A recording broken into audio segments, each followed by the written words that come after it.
Assalamualaikum warahmatullahi wabarakatuh. Hai semuanya, apa kabar? Kembali lagi saya Nurlela Prasetyaningrum dari channel YouTube Nurlela Prasetyaningrum. Nah, kali ini saya akan membahas lebih lanjut mengenai pelajaran kelas 11 SMA ya. Nah, yaitu kita masuk ke materi yaitu bab pertumbuhan dan juga pembangunan ekonomi,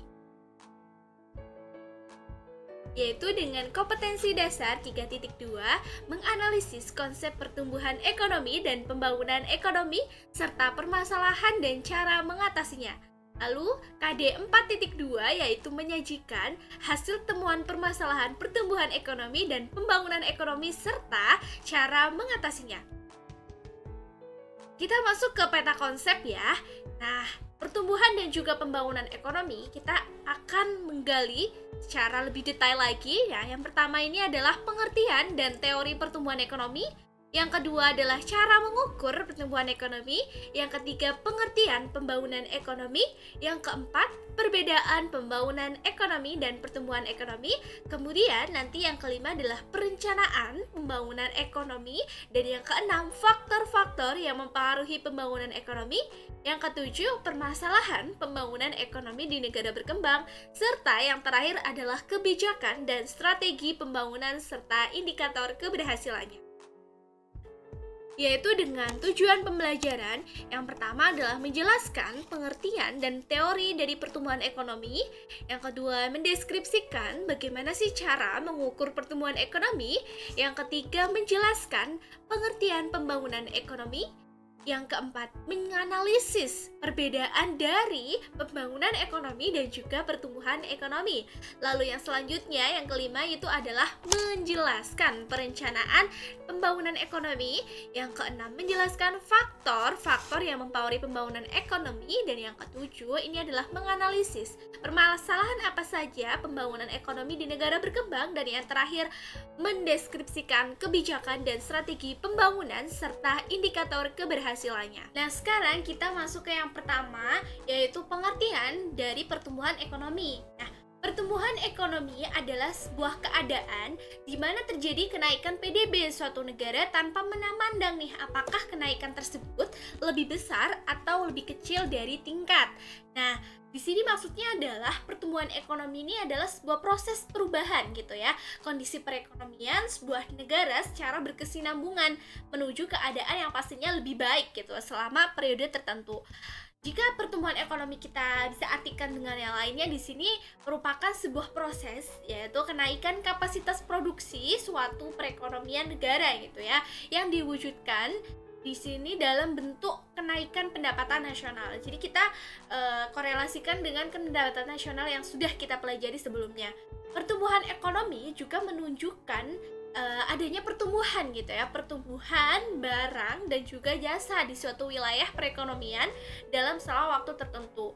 Ketika semakin tinggi tingkat pertumbuhan ekonomi, maka semakin cepat gitu ya proses pertambahan output wilayah, sehingga prospek perkembangan wilayah semakin baik. Dengan kita mengetahui sumber-sumber pertumbuhan ekonomi, akan ditentukan beberapa sektor prioritas dalam pembangunan kayak gitu. Hal ini maka akan menunjukkan adanya 3 komponen gitu ya, yang berkaitan satu dengan yang lainnya dalam meningkatkan pertumbuhan ekonomi. Yaitu bisa kita lihat dari peningkatan produksi negara. Kemudian kita lihat dari kemajuan teknologi untuk meningkatkan produktivitas. Kemudian ada juga penyesuaian ideologi yang terbuka dalam menerima teknologi-teknologi baru. Karena terkadang ada sebuah negara yang dimana dia itu tidak mau terbuka dengan adanya kemajuan-kemajuan teknologi yang sudah ada, sehingga dia mengalami ketertinggalan seperti itu. Nah, kita lihat di sini gambarnya adalah suasana di pabrik yang memproduksi garmen. Pertumbuhan ekonomi di sini adalah ketika terjadi kenaikan PDB pada suatu periode lebih besar dibanding periode sebelumnya. Jadi kalau pertumbuhan ekonominya dia semakin bagus gitu ya, maka di sini kita lihat terjadi sebuah kenaikan dari pendapatan nasional. Nah, Yang kedua, kita masuk ke teori pertumbuhan ekonomi historis. Nah, ini ada tokohnya. Yang pertama adalah Frederick List gitu ya. Nah, ada tahap berburu, ada tahap beternak, kemudian ada tahap bertani, tahap kombinasi bertani dan juga kerajinan, dan selanjutnya adalah tahap kombinasi dari bertani, kerajinan, dan juga perdagangan. Kita masuk dulu ke yang pertama, yaitu tahap berburu. Berburu itu bagaimana? Berburu kalau zaman dulu ini berkaitan dengan zaman dulu ya. Tahap berburu ya kita berburu seperti misalnya hewan seperti itu. Dulu biasanya orang-orang itu lebih suka untuk berburu karena memang dia belum mempunyai sebuah pekerjaan yang tetap. Nah, hasil berburunya itu kemudian nanti mereka makan seperti itu. Kemudian yang kedua adalah tahap beternak. Ini manusia sudah mulai mengalami kemajuan sedikit gitu ya, masih mengalami kemajuan yang baru sedikit. Dia sudah masuk ke tahap beternak di mana dia mampu untuk mempunyai hewan ternak gitu. Dia mampu memberikan ya sebagian uangnya itu untuk memberikan makan kepada hewan beternak gitu ya. Jadi dia sudah mulai mampu mempunyai gitu ya hewan-hewan yang bisa dia jadikan sebagai peliharaan kayak gitu. Kemudian yang ketiga adalah tahap bertani. Tahap bertani ini masih ya sampai sekarang bertani, di mana kebanyakan orang itu memang dia prioritas utamanya atau mata pencariannya itu adalah seorang petani, yaitu dia ya di sawah seperti itu. Kemudian yang keempat ini adalah tahap kombinasi bertani dan juga kerajinan, di mana orang itu mulai sudah berinovasi gitu ya. Dia mulai berinovasi dengan membuat sebuah kerajinan-kerajinan, kemudian dikombinasikan dengan tahap bertani itu. Dia ya di sawah seperti itu, dia menanam padi dan kemudian yang lain sebagainya yang berkaitan dengan pertanian seperti itu. Lalu yang selanjutnya, yang kelima ya, kita masuk ke tahap kombinasi dari bertani, kerajinan, dan juga perdagangan gitu. Karena orang sudah semakin maju, dia semakin intelektual gitu ya, semakin intelek, maka kemudian dia masuk ke tahap perdagangan, di mana dia sudah paham bagaimana tentang kehidupan ekonomi gitu ya. Seperti mungkin dia sudah paham bagaimana laba itu, kemudian rugi, sehingga nantinya dia mampu untuk terjun ke dunia perdagangan yang pastinya orientasi utamanya adalah dia menginginkan sebuah profit seperti itu. Lalu yang selanjutnya ini pertumbuhan ekonomi menurut Werner Sombart ya, ini tokohnya ya. Nah, itu terbagi menjadi 3 ya. Yang pertama adalah masa perekonomian tertutup. Nah, pada masa ini itu semua kegiatan manusia hanya semata-mata untuk memenuhi kebutuhannya sendiri gitu. Jadi individu atau masyarakat gitu bertindak sebagai produsen. Kemudian dia juga sekaligus menjadi seorang konsumen, sehingga tidak terjadi sebuah pertukaran barang dan juga jasa. Lalu selanjutnya adalah masa perekonomian kerajinan dan juga pertukaran. Pada masa ini biasanya itu manusia itu semakin meningkat gitu kebutuhannya, baik secara kuantitatif maupun secara kualitatif. Hal ini disebabkan karena berkembang peradaban gitu ya. Manusia itu semakin maju, makanya dia menginginkan banyak hal itu. Peningkatan kebutuhan di sini tidak dapat dipenuhi sendiri, sehingga perlu adanya pembagian kerja yang sesuai dengan keahliannya masing-masing, sesuai dengan skillnya masing-masing gitu. Pembagian kerja di sini akan menimbulkan sebuah pertukaran barang dan juga jasa. Nah, pertukaran barang dan juga jasa pada masa ini tuh belum didasari dengan sebuah tujuan untuk mencari keuntungan, tetapi di masa perekonomian kerajinan dan juga pertukaran di sini hanya semata-mata untuk memenuhi kebutuhan gitu.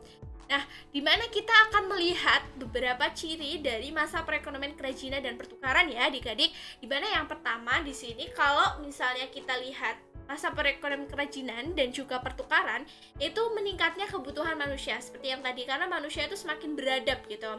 Kemudian yang kedua itu adalah pembagian tugas sesuai dengan keahlian, jadi sesuai dengan skillnya masing-masing. Kalau misalnya dia lulusan dari pendidikan akuntansi ya, dia menjadi seorang guru akuntansi. Kemudian nanti kalau misalnya dia mungkin seorang guru dari PJKR gitu ya, nah dia ya akan mengajar tentang hal dunia olahraga seperti itu. Dan kemudian misalnya dia lulusan dari dunia ADP gitu ya, pasti dia akan lebih paham tentang dunia kesekretariatan.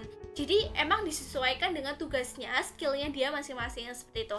Lalu yang selanjutnya, di masa perekonomian kerajinan dan juga pertukaran, di sini ada pertukaran barang dan juga jasa gitu, karena manusia itu sudah semakin terbuka.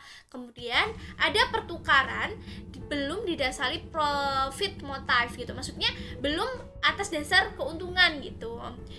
Selanjutnya adalah masa perekonomian kapitalis. Kalau dulu masa perekonomian kapitalis ini sudah mulai muncul gitu ya dalam kegiatan perekonomian, di mana kaum kapitalis itu mulai menguasai organisasi perekonomian yang tadinya dia itu bukan motifnya profit motive ya, dia hanya ingin memenuhi kebutuhan saja, tetapi ketika kita masuk ke masa perekonomian kapitalis, dia itu sudah mulai berorientasi terhadap profit atau laba seperti itu.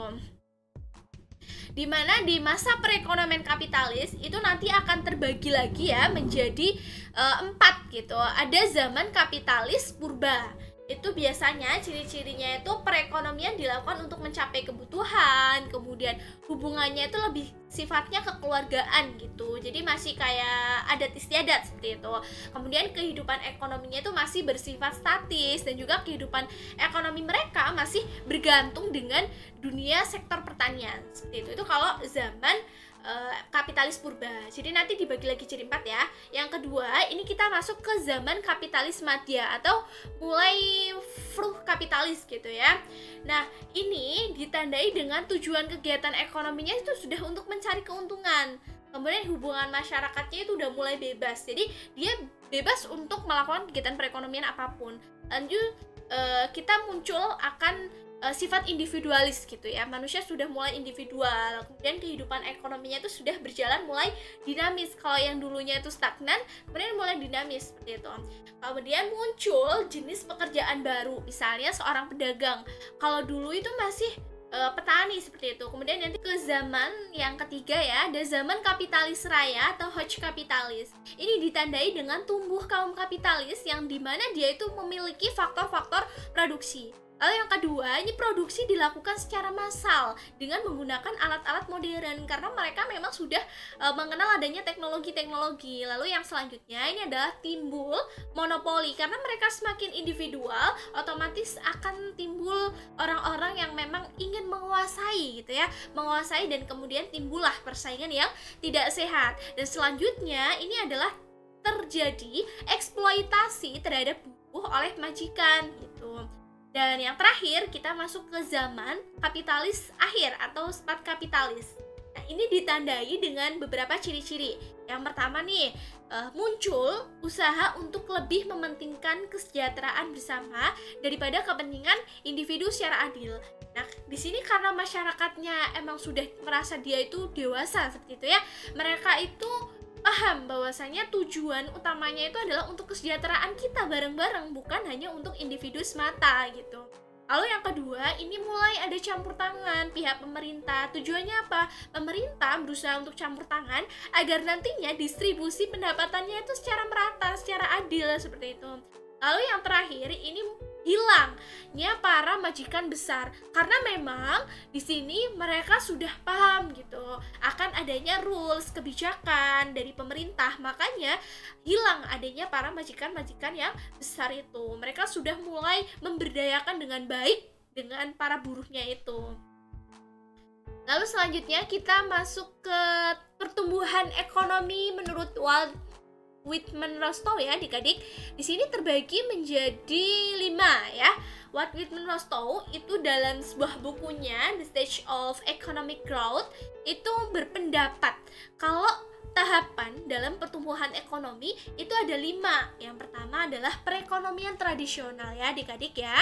Kalau tradisional itu kita pasti sudah tidak asing, masyarakatnya ya pasti masih sederhana gitu ya. Mereka sangat sederhana, kegiatan produksinya itu dilakukan untuk memenuhi kebutuhan mereka sendiri dan tidak menggunakan teknologi-teknologi yang modern karena mereka masih pakai alat-alat sederhana. Dan biasanya kalau perekonomian tradisional itu tidak ada pembagian kerja seperti itu. Lalu yang kedua ini adalah perekonomian transisi. di mana tingkat pertumbuhan ekonomi masyarakat itu sedang dalam proses transisi gitu. Sudah mulai menerapkan ilmu pengetahuan yang mereka dapat yang modern itu ke dalam fungsi-fungsi produksi baru, baik di bidang pertanian maupun dalam bidang industri. Lalu yang ketiga, ini adalah perekonomian yang lepas landas. Ini merupakan keadaan ya, di mana mulai adanya dobrakan penghalang-halang gitu ya, penghalang-penghalang dalam pertumbuhan yang berkelanjutan, gimana? Kekuatan-kekuatan yang dapat mendorong pertumbuhan ekonomi itu kemudian diperluas, seperti tingkat investasi yang efektif dan tingkat produksi itu dapat meningkat. Investasi efektif serta tabungan yang bersifat produktif itu kemudian bisa meningkat, atau dalam artian ini jumlah pendapatan nasional juga semakin meningkat, karena di sini industri-industri yang baru gitu ya semakin berkembang dengan cepat, dan industri yang sudah ada itu kemudian mengalami sebuah ekspansi gitu. Lalu yang keempat, ini adalah perekonomian menuju kedewasaan gitu, atau the drive to maturity gitu. Merupakan perkembangan di mana di sini tuh secara terus-menerus dari yang perekonomian itu tumbuh kemudian secara teratur dan menimbulkan lapangan usaha yang kemudian semakin bertambah luas gitu, karena menerapkan teknologi-teknologi yang modern seperti itu. Investasi efektif serta tabungan itu meningkat dari yang mulai 10% tadi hingga sampai ke 20% dari pendapatan nasional, dan kemudian investasi juga berlangsung secara cepat.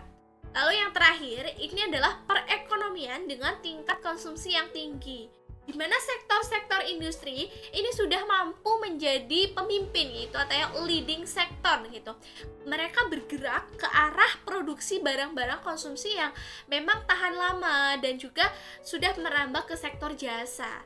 Pendapatan real per kapita itu selalu meningkat, sehingga kemudian sebagian besar masyarakat itu mencapai sebuah tingkat konsumsi yang melampaui kebutuhan pangan dasar, sandang gitu ya. Kemudian timbullah kesempatan kerja penuh, sehingga pendapatan nasional itu akan semakin tinggi. Dengan pendapatan nasional yang tinggi, itu dapat memenuhi tingkat konsumsi yang tinggi pula, seperti itu.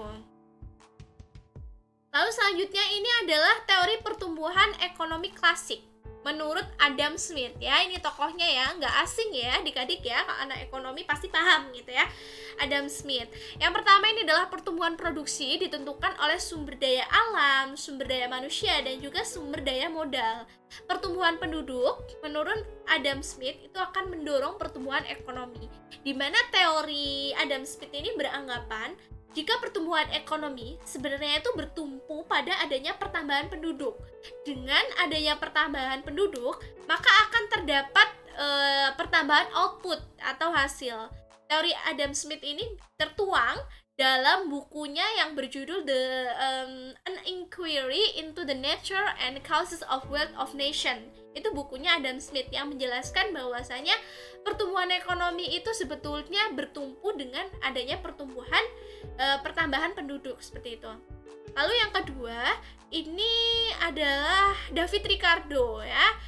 David Ricardo menjelaskan bahwasanya ada 5 hal ya di pertumbuhan ekonomi. Yang pertama adalah jumlah sumber daya alam terbatas. Ya, benar sekali bahwasanya sumber daya alam memang terbatas. Kemudian yang kedua, tenaga kerja bertambah atau berkurang itu tergantung dari pemberian upah gitu. Jika misal upahnya yang diberikan itu melebihi tingkat upah yang awal gitu, maka tenaga kerja itu akan semakin bertambah karena dia kepengen kerja lagi, upahnya naik ya. Itu udah hukum alam gitu. Lalu yang ketiga, ini akumulasi modal terjadi jika keuntungan yang didapat pemilik modal melebihi keuntungan minimal. Jadi akan lebih banyak modal yang dia terima gitu. Lalu kemajuan teknologi terjadi sepanjang masa, dan yang terakhir adalah peranan sektor pertanian itu sangat dominan. Jadi David Ricardo itu berpendapat bahwasanya faktor penambahan penduduk yang semakin besar sampai mencapai 2 kali lipat pada suatu saat itu akan menyebabkan jumlah tenaga kerja yang semakin melimpah gitu ya. Kelebihan tenaga kerja di sini kemudian akan mengakibatkan upah itu jadi turun gitu kan, karena jumlah penduduknya banyak gitu, maka upahnya itu akan semakin turun gitu. Upah tersebut hanya dapat digunakan untuk membiayai taraf hidup minimum, sehingga perekonomian itu akan mengalami sebuah kemandegan atau stationary state ya. Itu nggak asing ya didengar adik-adik gitu. Dan David Ricardo ini menjelaskan tentang teori pertumbuhan ekonomi klasik. Ini juga ada di bukunya gitu ya. Dalam bukunya itu judulnya The Principle of Political and Taxation gitu ya. Taxation. Nah, kita masuk ke teori pertumbuhan ekonomi neoklasik ya. Ini ada Harrod dan juga Domar ya. Nah, yang pertama ini kalau misalnya Harrod Domar menjelaskan barang modal itu telah digunakan secara penuh. Kemudian besarnya tabungan proporsional dengan fluktuasi pendapatan nasional, perbandingan antara modal dan hasil produksi adalah tetap, dan yang terakhir adalah perekonomian itu hanya terdiri dari dua sektor, ada rumah tangga dan juga ada perusahaan. Jadi teori Harrod Domar intinya ini menjelaskan bahwasannya modal itu harus dipakai secara efektif karena pertumbuhan ekonomi itu sangat dipengaruhi oleh peranan pembentukan modal tersebut. Jadi di sini itu biasanya kalau Harrod Domar itu menjelaskan tidak hanya tentang modal saja gitu ya, tidak hanya tentang investasi gitu, tapi juga membahas tentang pendapatan nasional dan juga kesempatan kerja. Nah, yang kedua, ini adalah pertumbuhan ekonomi menurut Solo Swan ya. Ekonomi neoklasik menurut Solo Swan ini menjelaskan tentang tingkat penggunaan tenaga kerja penuh dan tingkat pencapaian guna penuh dari faktor-faktor produksinya. Artinya bahwasanya perekonomian itu akan terus berkembang tergantung ketersediaan faktor-faktor yang ada gitu. Kalau biasanya Robert Slow ini menjelaskan rangkaian kegiatan yang bersumber pada manusia, akumulasi modal, kemudian juga pemakaian teknologi modern dan hasil output itu ya. Adapun pertumbuhan penduduk itu dapat berdampak positif dan bisa juga berdampak negatif. Nah, kayak gitu. Makanya Robert Solow ini menjelaskan bahwasanya pertumbuhan penduduk itu harus dimanfaatkan sebagai sumber daya yang positif. Dan yang terakhir, ini adalah teori pertumbuhan ekonomi Schumpeter ya. Schumpeter ini menekankan bahwasanya peranan seorang pengusaha atau wirausahawan itu sangat penting dalam mempengaruhi pertumbuhan ekonomi. Dimana menurut Schumpeter ya, ketika tingkat kemajuan ekonomi semakin tinggi, maka kemungkinan untuk melakukan inovasi itu semakin terbatas. Jadi pertumbuhan ekonomi suatu negara terjadi ketika para pengusaha itu mengadakan inovasi dan kemudian mereka mampu mengadakan kombinasi baru atas investasinya atau proses produksinya. Nah, ini kita masuk ke cara ya mengukur pertumbuhan ekonomi.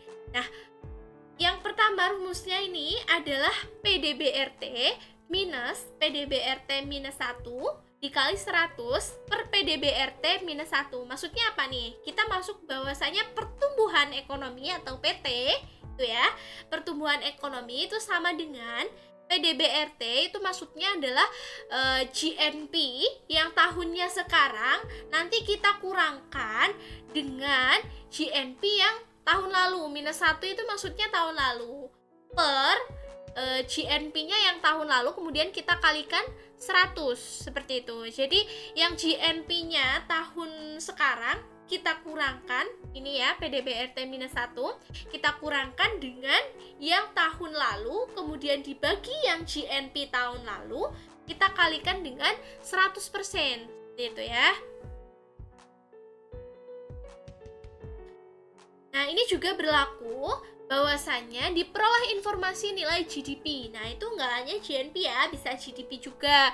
GDP negara X ya, tahun 2018 adalah 160 miliar dan nilai GDP tahun 2019 itu adalah 168 miliar US dollar. Sehingga berapa ini pertumbuhan ekonominya? Nah, GDP tahun 2019 berapa? 168 miliar. Kita kurangkan dengan yang tahun lalu berapa? 160 miliar. Dan kita bagi dengan GDP yang tahun dari tahun lalu 160 miliar gitu. Makanya kemudian kita kalikan 100 dan ketemu nih hasilnya 5% seperti itu. Lanjut kita ke pengertian pembangunan ekonomi. Nah, pembangunan ekonomi pastinya ya di sini ada menurut ahli ya, ada Michel Petodaro dan juga Prof. Denis Goulet. Intinya adalah di sini pembangunan ekonomi keadaan di mana ada kenaikan pendapatan total dan juga pendapatan per kapita dengan memperhitungkan adanya pertambahan penduduk. Kemudian disertai dengan perubahan fundamental. Jadi ada perubahan fundamental dalam struktur ekonomi suatu negara. Dan kemudian terjadi adanya sebuah pemerataan pendapatan bagi penduduknya gitu ya, suatu negara. Dijelaskan lagi oleh Michel Petodaro bahwasanya pembangunan itu harus dipahami sebagai suatu proses multidimensi yang melibatkan perubahan besar dalam struktur sosial, sikap populer, dan lembaga regional percepatan pertumbuhan ekonomi, pengurangan kesenjangan, dan pemberantasan kemiskinan absolut. Dan menurut Profesor Denis Goulet, itu ada 3 nilai inti pembangunan ya, yang akan membuat hidup itu lebih baik. Nilai inti itu adalah rezeki, harga diri, dan kebebasan. Ini sangat benar ya, bahwasanya rezeki, harga diri, dan kebebasan itu adalah nilai inti dalam sebuah pembangunan. Kemudian kita masuk yang selanjutnya ya, adik-adik. Ada perbedaan dari pembangunan ekonomi dan juga pertumbuhan ekonomi. Nah, pertumbuhan ekonomi di sini ditandai dengan kenaikan GNP atau Gross National Product. Tapi itu tidak disertai dengan perubahan struktur ekonomi. Dan kemudian kalau pertumbuhan ekonomi ini tidak memperhatikan tingkat pemerataan dan kesejahteraan masyarakat. Kalau yang pembangunan ekonomi biasanya itu ada kenaikan GNP dan disertai dengan terjadi perubahan struktur ekonomi gitu. Kemudian yang kedua itu memperhatikan tadi ya pemerataan dan juga peningkatan kesejahteraan masyarakat. Kalau perbedaan antara keduanya itu kita lihat pertumbuhan ekonomi itu keberhasilannya lebih bersifat kuanti, kayak misalnya kenaikan itu dalam standar pendapatan dan juga tingkat output produksi yang dihasilkan. Kalau misalnya pembangunan ekonomi itu lebih ke kuali, bukan hanya pertambahan produksi, tetapi juga terjadi perubahan dalam struktur produksi dan juga alokasi input pada berbagai sektor perekonomian kayak lembaga, pengetahuan, sosial, dan juga teknik. Oke, ini pengertian perencanaan pembangunan ekonomi. Tokohnya adalah Lionel Robbins. Mendefinisikan bahwasannya perencanaan pembangunan ekonomi itu adalah sebagai kontrol atau penekanan gitu ya bersama atas kegiatan produksi dan juga tukar menukar pribadi. Nah, kita lihat indikator pembangunan ekonomi ya. Pembangunan ekonomi itu terjadi apa? Peningkatan pendapatan nasional meningkat, kemudian PNB atau GNP-nya itu meningkat juga, kesempatan kerja itu semakin banyak itu ya. Kemudian perekonomiannya itu stabil, surplus, neraca pembayaran luar negeri ya. Kita mengalami surplus itu artinya indikator pembangunan ekonomi itu sudah berhasil gitu, dan adanya distribusi pendapatan secara merata. Nah, ini adalah masalah ekonomi di negara yang berkembang. Apa saja masalahnya? Nah, kita lihat dari gambar yang sebelah kiri ya. Itu adalah kemiskinan. Gambarnya peot gitu ya, rumahnya tidak wajar gitu ya, tidak pada umumnya. Kemudian yang kedua ini adalah pengangguran. Banyak banget orang yang dia itu mencari pekerjaan, tapi ternyata lapangan pekerjaan itu terbatas. Kemudian yang ketiga ini adalah ketimpangan dalam distribusi pendapatan, di mana masih banyak sekali pemulung ya, yang dia itu menjadi sebuah pekerjaan utamanya dia. Kemudian yang keempat ini adalah tingginya angka pertumbuhan penduduk. Kita lihat di situ penduduk semakin banyak, banyak orang yang menggendong bayi. Mereka punya banyak anak gitu ya. Dalam artian pertumbuhan penduduk itu semakin tinggi. Tuh. Yang pertama ini kita masuk ke kemiskinan. Kemiskinan di sini menurut Herdian Firmansyah ya, itu seringkali menjadi masalah yang tidak pernah terselesaikan, dan memang ini benar sekali dari tahun ke tahun ya. Kemiskinan itu memang menjadi sebuah problem dari negara kita gitu. Hal tersebut pastinya diakibatkan adanya siklus yang terjadi secara berulang dan kemudian sulit terselesaikan, yang kemudian sering diistilahkan dengan lingkaran kemiskinan, ya, yang merupakan salah satu serangkaian kekuatan ya yang saling mempengaruhi secara demikian rupa sehingga kemudian menimbulkan keadaan di mana suatu negara itu ya akan tetap miskin gitu dan akan tetap mengalami banyak kesulitan untuk mencapai sebuah tingkat pembangunan yang tinggi. Tidak tahu, ini memang sudah menjadi lingkaran kemiskinan gitu ya. Nah, yang kedua ini adalah pengangguran. Nah, masalah pengangguran ini telah menjadi momok yang begitu menakutkan ya, karena khususnya di negara berkembang kita, negara Indonesia, pengangguran itu bisa menyebabkan masyarakat itu tidak memaksimalkan tingkat kemampuan yang dicapainya. Nah, adanya pengangguran di sini akan menyebabkan daya beli masyarakat itu akan semakin berkurang, sehingga permintaan akan barang-barang hasil produksi juga akan semakin berkurang. Keadaan ini kemudian tidak merangsang kalangan investor itu untuk melakukan perluasan atau pendirian industri baru. Dengan begitu, maka investasi itu akan semakin menurun gitu, sehingga pertumbuhan ekonomi pun tidak akan terpacu. Nah, pengangguran di sini disebabkan karena memang kita korelasikan dengan tingginya angka pertumbuhan penduduk. Jadi tambahan penduduk semakin banyak, tapi ternyata lapangan pekerjaan itu semakin sedikit gitu ya, nggak sebanyak dari pertambahan penduduk, makanya timbul sebuah pengangguran. Lalu yang ketiga ini adalah ketimpangan dalam distribusi pendapatan. Nah, ketimpangan distribusi pendapatan itu menimbulkan jurang ya antara si kaya dan juga si miskin, yang kemudian nanti mengakibatkan adanya kecemburuan sosial dan kemudian berpotensi untuk memicu terjadinya tindakan kriminal ya. Seperti negara Indonesia ini banyak banget ya kita lihat tindakan kriminal di mana-mana, di setiap daerah pasti ada, karena memang mereka merasa cemburu, mereka nggak bisa kaya, ya udah akhirnya mereka bisa mencuri, melakukan tindakan kejahatan lain sebagainya gitu. Lalu yang keempat, ini tingginya angka pertambahan penduduk. Nah, tingginya angka pertambahan penduduk itu disebabkan karena memang kelahiran tinggi ya, kelahiran dari sebuah negara itu semakin tinggi gitu. Karena di sini menimbulkan banyak sekali jumlah penduduk itu ya.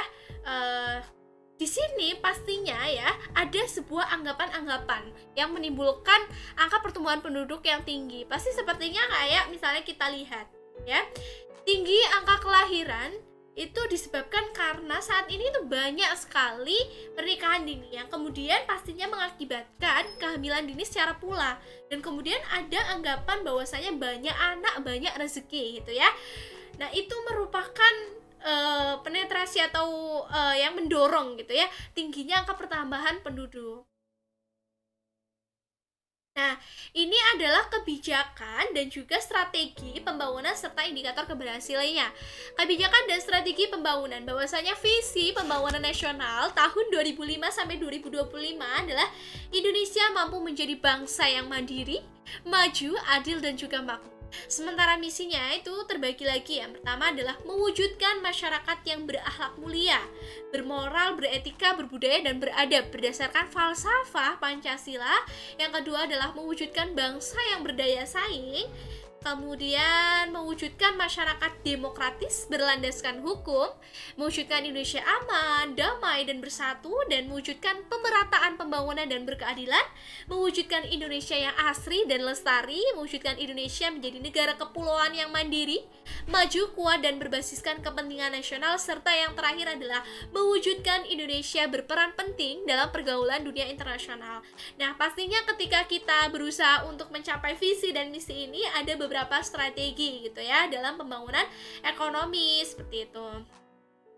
Nah, strategi di sini itu bisa kita bagi nanti menjadi strategi, ada pertumbuhan, ada strategi pembangunan dengan pemerataan, kemudian membuat sebuah perencanaan pembangunan, mengembangkan kegiatan ekonomi, kemudian meningkatkan tabungan investasi, dan juga meningkatkan kualitas pendidikan ya adik-adik.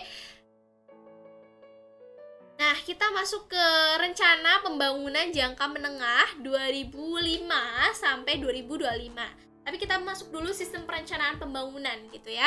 Bahwasanya di sini adalah suatu kesatuan tata cara perencanaan pembangunan untuk menghasilkan rencana-rencana pembangunan dalam jangka panjang, jangka menengah, kemudian tahunan yang dilaksanakan oleh unsur penyelenggara negara dan masyarakat di tingkat pusat dan juga di tingkat daerah. Nah, yang pertama ini adalah RPJM ke-1 tahun 2005 sampai 2009. Itu diarahkan untuk penataan kembali dan membangun Indonesia di segala bidang dengan tujuan menciptakan Indonesia yang aman, damai, adil dan demokratis serta tingkat kesejahteraan rakyatnya itu meningkat. Itu tahun 2005 sampai 2009.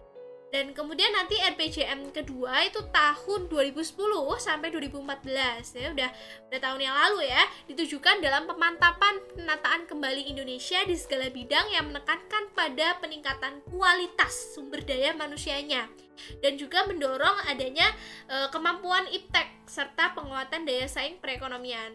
Nah, kemudian yang 2015 sampai 2019 ini untuk pemantapan dalam pencapaian daya saing kompetitif perekonomian yang berlandaskan keunggulan sumber daya alam dan sumber daya manusia secara berkualitas. Kemudian kemampuan iptek itu semakin meningkat gitu. Kemudian RPJM yang keempat itu tahun 2020 sampai 2025 ya sekarang ya. Kegiatan mewujudkan masyarakat Indonesia yang mandiri, maju, adil dan makmur melalui pencepatan pembangunan di berbagai bidang ya, seperti yang digalakan memang Jokowi ya, dibangun berbagai bidang dengan menekankan terbangunnya struktur perekonomian yang kokoh. Kemudian kita masuk ke arah kebijakan umum pembangunan nasional. Ini yang pertama adalah ya pastinya untuk mencapai Indonesia yang sejahtera. Kemudian yang kedua ini memperkuat pilar demokrasi ya. Jadi ya memang diperkuat lagi sifatnya yang kelembagaan dan mengarah seperti ketertiban umum. Kita mulai menghapus adanya diskriminasi sosial, kemudian pengakuan gitu ya, penerapan akan hak asasi manusia dan juga kebebasan yang bertanggung jawab. Jadi kita bebas, memang kita diberikan sebuah kebebasan tetapi masih dalam hal tahap wajar gitu, masih bertanggung jawab. Nah, selanjutnya kita masuk ke indikator keberhasilan dalam pembangunan ekonomi. Indikator moneter itu ada pendapatan per kapita dan indikator kesejahteraan ekonomi bersih atau net economic welfare. Nah, yang dua ini ada indikator non-moneter. Itu diambil dari beberapa hal pokok yang berkaitan dengan kehidupan masyarakat seperti indeks sosial ya dan juga indeks kualitas hidup. Dan yang ketiga ini ada indikator campuran, itu mencakup indikator susenas ya, inti dan juga indeks pembangunan manusia. Ini adalah indikator dari keberhasilan pembangunan ekonomi. Oke adik-adik, cukup sekian penjelasan materi dari saya mengenai pertumbuhan dan pembangunan ekonomi. Jika kalian suka dengan video ini dan merasa bahwasanya video ini bermanfaat, jangan lupa untuk kasih like, komen, dan juga subscribe. Serta jangan lupa untuk share ke teman-teman yang lainnya agar modul pembelajaran ekonomi ini lebih bermanfaat untuk banyak orang. Saya Nur Laila Prasetyaningrum. Nantikan modul pembelajaran bab selanjutnya hanya di channel YouTube Nur Laila Prasetyaningrum. Belajar bareng Laila. Terima kasih.